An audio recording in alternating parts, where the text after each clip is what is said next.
Today's title is Consider Carefully. Honestly, I just came up with that title because I will be reading a journal entry from what I wrote on July 28th, 2022. I do know that around this time of my life, my ex-husband number 4 had already been gone since July 1st of that year, and this is me reflecting back on things. So I was reading in Mark chapter 4, verses 21 to 23. It says, "He said to them, 'Do you bring in a lamp to put it under a bowl or a bed?'" And this is Jesus talking. "Instead, don't you put it on its stand? For whatever is hidden is meant to be disclosed, and whatever is concealed is meant to be brought out into the open.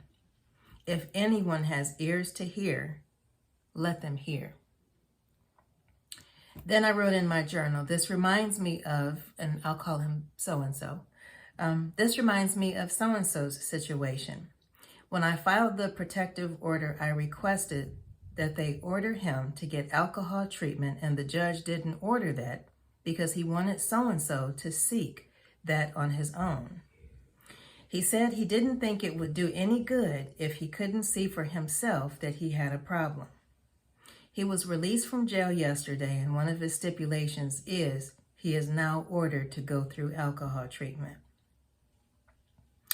Then I read in that same chapter, Mark 4, and this time it's verses 24 to 25.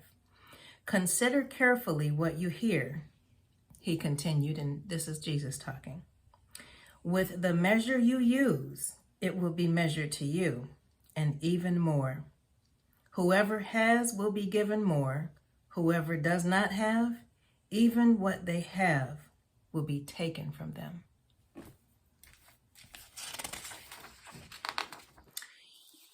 Then I wrote, this reminds me of so-and-so's situation also, but generally speaking, it shows the importance of guarding our hearts and what we allow to enter us through our thoughts and what we hear.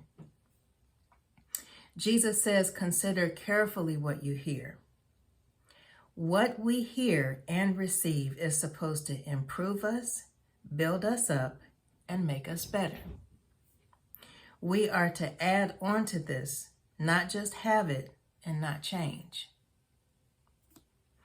Whoever has knowledge, wisdom, discretion, based on what they heard, will be given more.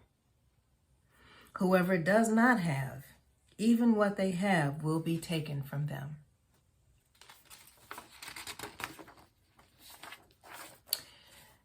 So-and-so often said he believes a little bit of everything and would often say there is no right and wrong.